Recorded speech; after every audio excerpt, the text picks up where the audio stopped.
You can't keep getting away with it! You can't keep getting away with it! Right then, welcome back everyone. I can't believe I'm finally saying this, but today we're talking about Invincible Season 2. I've been waiting 2 years to say that. God, that feels good. Stop it. Get some help. The first episode of the new season just dropped, and spoiler alert, it was absolutely brilliant. On the topic of spoilers though, this video will contain spoilers for Season 1 of Invincible, so if you haven't seen that already, like the video, lock yourself in your bedroom, watch the entire first season in one sitting, and then once you've done all that, come back and watch this video. Now to address the elephant in the room, as I said in my Spider-Verse video, it's an incredibly daunting task to make a sequel to something whose first installment was so popular and so well received. Now we have seen plenty of examples of TV shows with an excellent first series that continually improve throughout its lifespan, but unfortunately we have also seen the opposite of this. I believe Invincible can escape this fate however, as long as it accomplishes 3 very important things that I'll go on to explain. If it does, I think this show could eventually be regarded as one of the best of all time. And so, without further ado, let's get into it. The first thing that almost goes without saying is that we need lots of Omni Man. I don't care what you say, Omni Man is the reason you watch the show. Everyone loves to ask what would happen if Superman turned out to be evil, and this show gives us the answer. If I ask you to picture one scene from the first season, you're definitely thinking of either this, Why?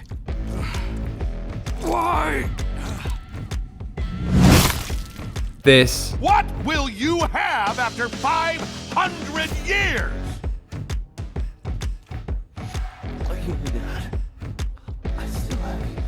or most likely, this. And so, seeing as he sodded off to space at the end of the last season, my concern is he's going to be sidelined this season. If all we get is a couple of flashbacks here and there, tell you what, hands are going to be thrown.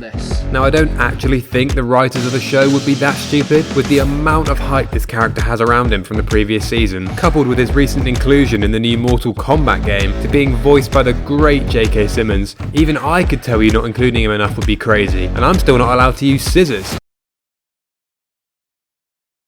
There is just always danger that a series can try way too hard to equal its previous season and try and implement loads of new things, but in the process lose sight of what made it so successful in the first place. So basically what I'm saying is, Flying Moustache Man good. Me like Flying Moustache Man. Now moving on. When I heard bro say, There's an infinite number of dimensions, and I was born with the ability to access all of them. my heart sank. Please, oh please, for the love of God, please writers of Invincible, please don't make another multiverse story. I can't take it. I think I've actually been traumatized by the word now. Everyone and their dog seems to be making multiverse stories now, and to begin with I didn't mind it, but now I'm absolutely sick of them. The MCU is the main culprit for perpetuating this trope, and well, look where that's got them.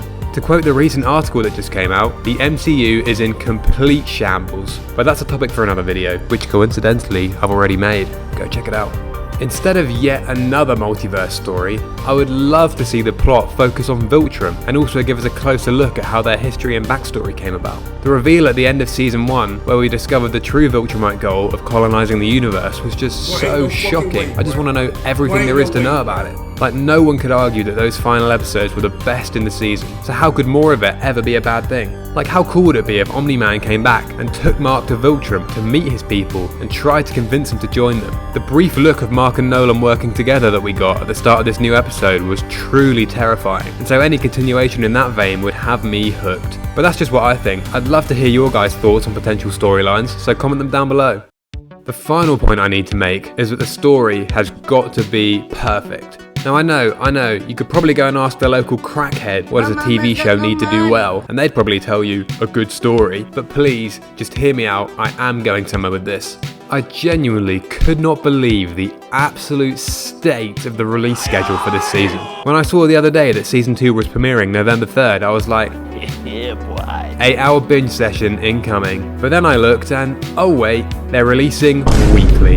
And just wait, it gets worse. They're releasing the first 4 episodes weekly, up to November 24th, and after that they've made the brilliant decision to show the remaining episodes in 2024. We don't even have an expected month.